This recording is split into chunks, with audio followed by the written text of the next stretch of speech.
We've started the first of the 4 Parshiot, and I want to try to tie together and explain why we have these 4 Parshiot: Shkalim, Zachor, Para, Chodesh, all really as a run-up to Pesach.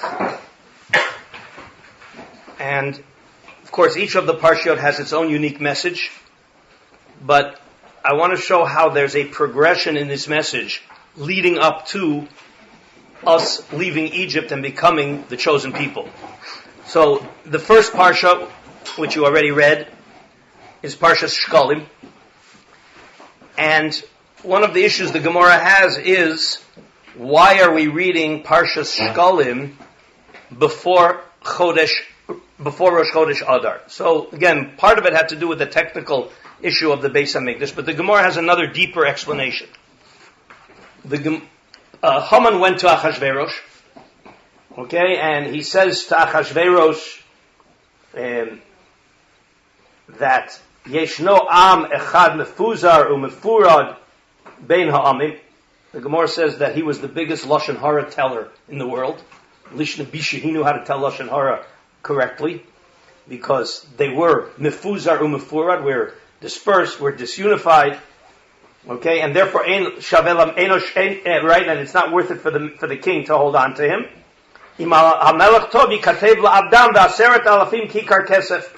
Okay, I'll give him 10,000 shkalim kesef.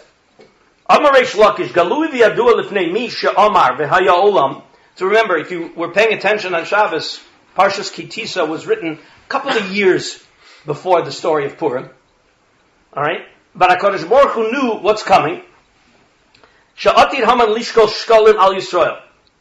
Lefikach hikdim shiklehem lishkolov. V'aynu ditnan be'echad be'odar mashmian ala shkalim. So it seems like this was an antidote. It was a preemptive action to command us to give machzis hashekel before Haman came along to offer his 10,000 shkalim. So we want to do it before Rosh Chodesh Adar because Purim is coming.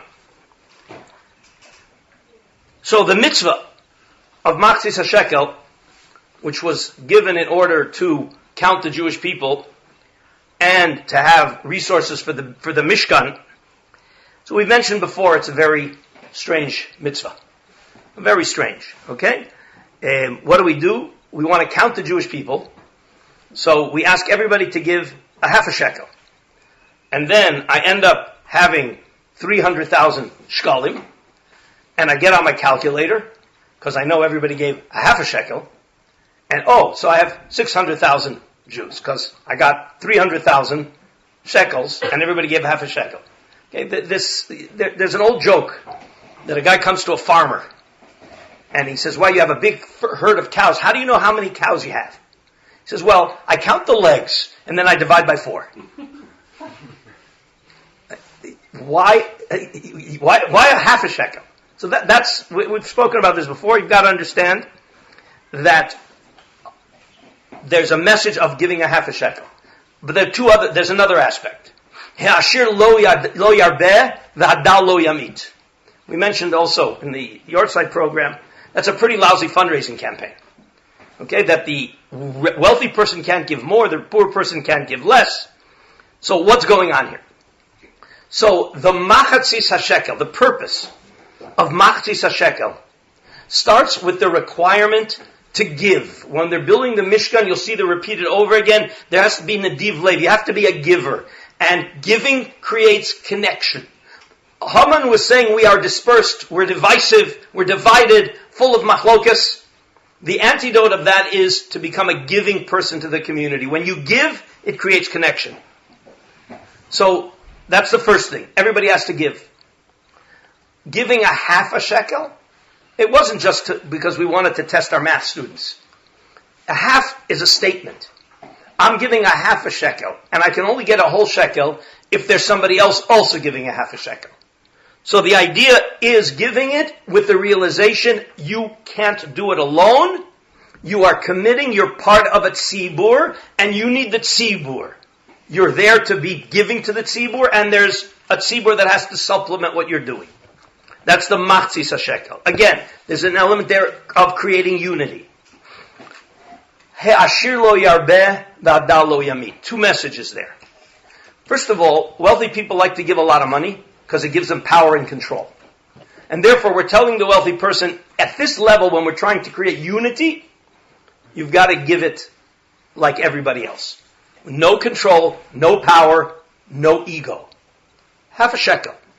That's a rounding error to you on a financial level. But you're making a statement. I also am contributing, and I'm contributing my half. The ani likes lots of excuses. I'm too poor, I can't give. You've got to contribute with no excuses. There's another aspect. It's in the Kabbalistic literature a little bit. The definition of an ani, the definition of a dal, is the word dal means you're missing something. If you're missing something, I need the thing that I'm missing to get from somebody else. An ashir in the Kabbalistic literature, but it's also in the practical terms, an ashir is somebody who has resources that he's able to share with others. He doesn't only have what he needs. What he needs is, he needs. Ashir means I have more resources to share. One of the messages that the Torah is giving us is every Jew is a dal, and every Jew is an ashir. Because we like to think of dal and ashir as money. No, it's resources. Every Jew needs something from somebody else. Nobody is completely self-sufficient and independent. So every Jew is a dal. Every Jew has to be a recipient from other Jews. And every Jew is an ashir. Every Jew has what to share with other people. So when it says, ashir lo yarbeh v'hadal lo yamit, we're talking really to the same person. You are an ashir. Okay? And you can't be, you've got to give, be a contributor. And you're a dal, and you've got to be a recipient, and realize that. One last thing. What's the coin that we use? It says shekel. And you guys have been learning the Gemara. There's different ways of coins. There's kesef, and there's shekel, and there's more. What does the word shekel mean? The root of the word shekel, lishkol, is to weigh. Kesef, the word kesef really means longing. Nichsof nichsafti. Kesef, why do you want money? Money has no intrinsic use. I know that sounds, wait a minute, I'm working my whole life to get money, and you're telling me it has no use? You can't eat the money, you can't drive the money, money can't drive you to your work. All money can do is enable you to acquire something else. So kesef, money, is what you want to acquire. It itself has no value. We need you to identify value, and that's shekel. Shekel is a weight. You've got to make value judgments. You've got to define priorities and values. And a shekel tells you, weigh this against that. Every time you spend money, every time you spend time, what you really said is, this is more valuable than that. You don't always make that cheshbon. You don't realize it. Okay? When you spend an hour on Netflix, what you just said is that hour on Netflix is more valuable than working out in the gym or learning a daf gemara. Because you have time, and it's a resource, and how are you spending it? Every time you spend money, you're spending that because this is more valuable than that. That's a shekel. That's weighing. So the Torah is telling you, make sure that the coin that you use is always a shekel. It's always what's valuable. So this is Machzis HaShekel. This is the first step to creating a Jewish people, is that every person has to be united. Every person has to be a giving person. Then we can build a Mishkan. Then we can build a dwelling place for HaKadosh Baruch Hu. We have to become giving people. Then we come to Parsha Zohar. Zachor et asher asalacha Amalek baderech b'tzeitchem miMitzrayim. But we're going to first read, we read it a couple of weeks ago, we're going to read it again on Purim, what happened. Alright? So, what happened is, Vayavo Amalek vayilachem im Yisrael birfidim. What did Moshe say? He tells Yoshua, choose people, go fight Amalek, v'tzei hilachem la'Amalek, machar. Tomorrow. Why not today? Why tomorrow? Okay? And then, of course, we have Moshe going up to the mountain, alright? And we have the famous Gemara, Kasher Yarim Moshe Yado Gavar Yisrael, right? When Moshe raises his hands, the Jewish people win. When he lowers his hands, the Amalekim win. And the Gemara says, what is going on here? Moshe's hands aren't ballistic missiles. Says the Gemara, Kol Zman Yisrael mistaklim klape mala mishabdim libam, right? Misgabrim dimlav einham noflim. That when they look to heaven, then they win the war. Why is this unique in the war of Amalek? What was something special about Amalek here? And then we come to the commandment of eradicating Amalek. Zachor tasher asar lacha Amalek, and there's going to be a word here that repeats itself a number of times. B'tzeitchem mimitzrayim asher karcha baderech. I want to focus on those two words. Karcha baderech. They happened upon you on the derech. Okay, and then it concludes with, ultimately God says that you have to destroy them. Okay, Timched Zecher Amalek, right? And wow, that's such a mitzvah, such a almost an aggressive response to Amalek. And we go back to what we read in the story, where it said, Mocho emched zemcher Amalek, and then God raises his hand. Ki yad al kes kamil chamal Hashem ba'Amalek midor dor. God raises his hand in an oath that I have an enmity, a battle with Amalek, door forever. What is this big deal of Amalek? What does it say? The Gemara right away picks up on the language of God swearing. Ki yad al kes ka. God puts his hand on his throne. Kes ka, the throne of God. But there's letters missing. Because kes should have been written kisei. And ka should have been written yud and then a hey. And then after that a vav and a hey. And it says truncated. So the word kisei is truncated and the word God is truncated. Says the Gemara that HaKadosh Baruch Hu is giving an oath. Ein shmi shalem ve'ein kisei shalem achi yimachem zichro shel Amalek. My throne cannot be complete until Amalek is eradicated. Why? What's going on here? So the word derech also, by the way, we'll get to that in a minute, but the word derech also appears if you pay attention, not this week because it's not Parsha Zohar, but next week is Parsha Zohar. Pay attention to the Haftorah, because the Haftorah talks about the war with Amalek, where Shaul didn't kill everybody, and he was commanded to kill Amalek, and it also uses the phrase that the phrase in the Haftorah is that Amalek came to us baderech. That word baderech appears more than once. So, but let's go to the word asher karcha. Says Rashi, famous Rashi on karcha. What is the word karcha? What's the root of the word karcha? So the word, says Rashi, that's two roots. Karcha could be mikre. He happened, coincidence. That's one word of karcha, kara, mikre. And the other one is cold, kar, hot and cold. What does hot and cold have to do with this? So, says, I have the Rashi here to quote exactly, otherwise I'll have to tell it to you outside. Yes. Loshon kor v'chom. Tzinencha v'hivshircha miritichatcha. He cooled down from the boiling. Shahayu obdei kochavim yireim lilachim bachem. Everybody is afraid. If you read Az Yashir, everybody's afraid. Okay, the fear. The Jewish people just left Egypt with miracles upon miracles. The whole Egyptian society, economy, army, all destroyed. Miraculous. One thing, there's a message there. You don't want to mess with the Jews. Don't mess with the Jews. And then, and Amalek comes along and messes with the Jews. And he showed people, you know what? You could mess with the Jews. And what's the mashal? La'ambatya rotachat. There's a burning bath. Ein kol birya yechola leired betocha.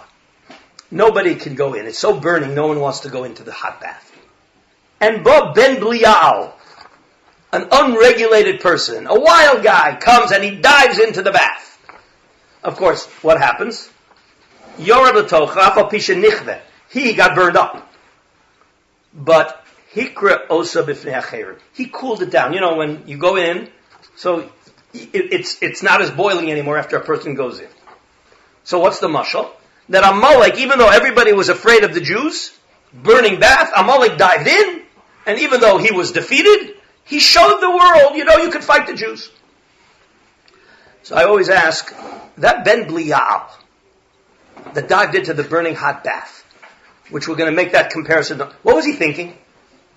What was he thinking when he dived into that burning bath? And the answer is the essence of Amalek and what the problem with Amalek is. You know what he was thinking? Whatever. Nothing. Whatever. The essence of Amalek is we don't look at consequences. Everything that happens in the world is coincidence. How did they interpret what happened to the Jewish people in Egypt? Coincidence. Mikre. Everything is coincidence. So the fact that they won in Egypt, that doesn't happen. I can fight them now because everything is coincidence. That is the essence of opposition to God as one who controls the world. And therefore God says, if that's the attitude after all those miracles that I did in Egypt, the attitude is whatever, everything is coincidence, then nothing I can do can ever indicate my throne, my power, the recognition. And therefore, it's Asher Karcha Baderech. And what is the idea of Baderech? So, Derech means we're going somewhere. There's a purpose. And Amalek's attitude is purposeless. That's what they're saying. The world is purposeless. What difference does it make?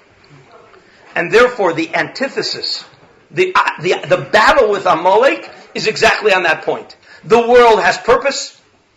The world is controlled by God. There is no such thing as whatever. And we've got to fight that attitude. Today, the modern situation is whatever. I think that's become a very standard phrase, whatever. Which leads us to Parshas Parah. Parshas Parah is the next special one. Parshas Parah is about Tumah and Tahara. Zot Chukat HaTorah, and then it introduces the laws of Tumah and Tahara. Why is that the essence of the Torah? So we have to know what Tumah and Tahara is. Rav Shapell Hirsch highly recommended in the beginning of Parshat Shmini, when he gives you a whole treatise on the concept of Tumah and Tahara. But basically, we find Tumah wherever we find confrontation with death. The end of life, some kind of an animal dying, a person dying, even when a woman gives childbirth, so she had life in her body and now it's out of her body. Tumah, why is Tumah connected with death? What's the connection? When a person is confronted with natural circumstances over which he has no control, and that's death. You have no control over death.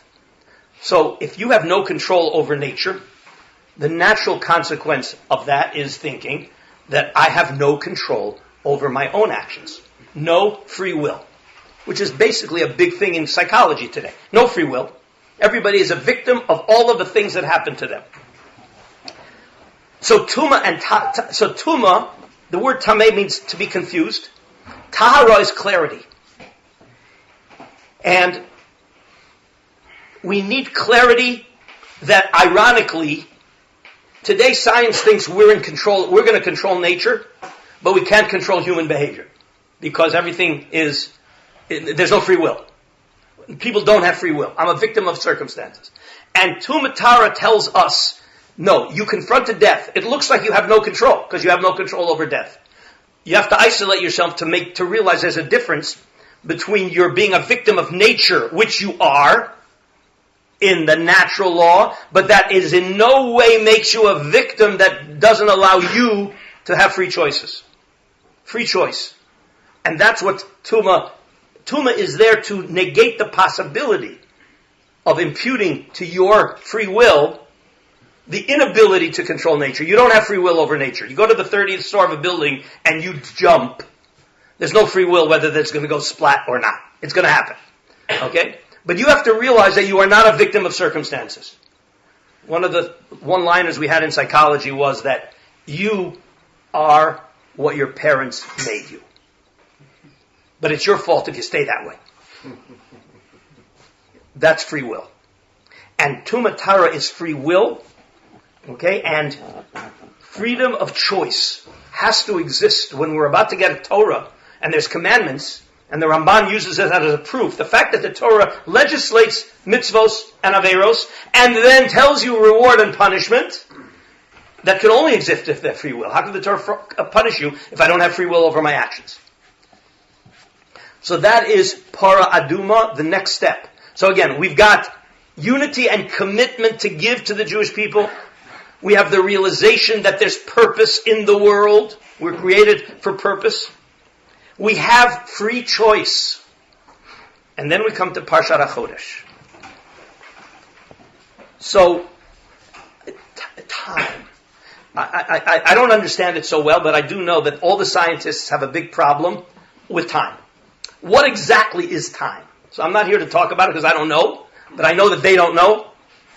But when the Torah tells you, HaChodesh Hazeh Lachem, it's telling you that you control time. You can imbue time with spirituality. You can make your time significant.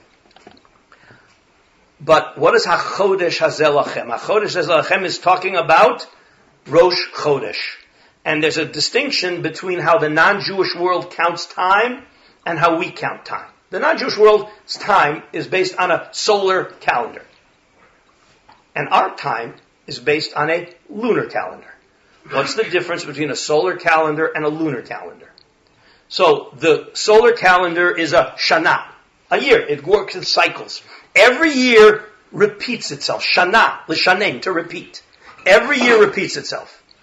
Every year has a winter and a fall and a spring and it always repeats itself. Okay? And every June 21st is the solstice. Every September 21st is and the summers are always long and the winters are always cold and every year repeats itself. Chodesh, every month is different.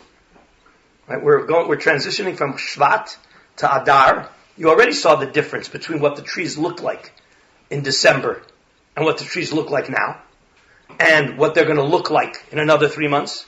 And the climate, every month has a different climate. Even though it's not supposed to be quite as hot as it's been, but it's certainly not going to be that hot in the middle of December, and it will not be very cold in July. Every month is different. Every month has its own unique characteristic. The Jews count by lunar calendars. Why? Chodesh. The root of the word Chodesh is chidush. Everything is new. Every month is different. We count by the moon. The sun, get out in the sun every day. The sun is exactly the same. You go out every night and look at the moon. Every night is different. Right? You go out tonight, you're not going to be able to find the moon. It's disappeared. Almost. And then day after day after day, it's going to grow. Till you have a full moon. And then it's going to start shrinking. That's life. Life is ups and downs. The moon waxes and wanes. Your life is ups and downs. And the problem is that when we're down, we're ready to throw in the towel. And counting and looking at the Chodesh and the moon shows us that even though the moon's about to disappear, it's coming back. And a Jew has to know that as deep as the darkness is, as much as you fail in doing something because you did something wrong and you're ready to throw in the towel, the moon tells you there's comebacks. So we count by the moon. And there's another idea of chidush. The only way you can ever be inspired is with wow. Things have to be new. If you keep doing the same thing every day over and over and over again, there's no inspiration. That's a death sentence for your marriage. If your marriage every day is the same, it's not going to last too much. It just gets boring. So you need renewal. You need something new. You always got to look for the new. You wake up tomorrow morning, you got to say, wow, a new day. What's can I do different today? Otherwise, you're not going to be very inspired. Another aspect of chidush. The Torah is very conformist. I think you guys picked that up already. Okay? So chidush means, look for something new. make it unique, make it yours. HaChodesh hazeh lachem chadash, chidush.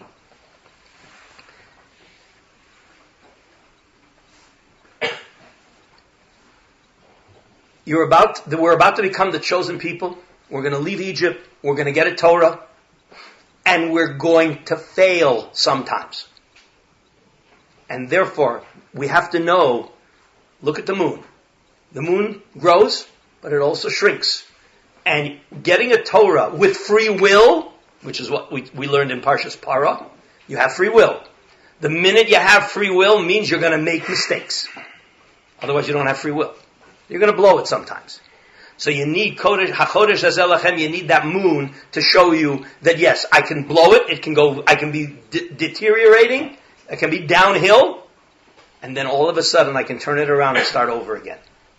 So we have basically 4 weeks now, 4 special Parshiot, each one with a progressive message of how we end up being the Jewish people. The first thing is we have to give, we have to contribute, we have to be part of a whole. We have to realize we live in a purposeful world, the opposite of Amalek, the opposite of whatever. Purposeful derech, we're heading somewhere. We have to control our moral choices. We don't have control over nature. It's ironic, scientists today think we're going to control nature, but we have no control over our morality. And it's exactly the opposite. Nature, God controls nature, but we control our moral choices. And finally, the idea of chidush, of waxing, waning, that things are new, not everything is the same, and that every month has a unique personality, and every person has a unique personality, and every situation is unique, and there's ups, and there's plateaus, and there's downs. And when we have all of this together, we're ready for Pesach, Yetzias Mitzrayim, on the way to Matan Torah.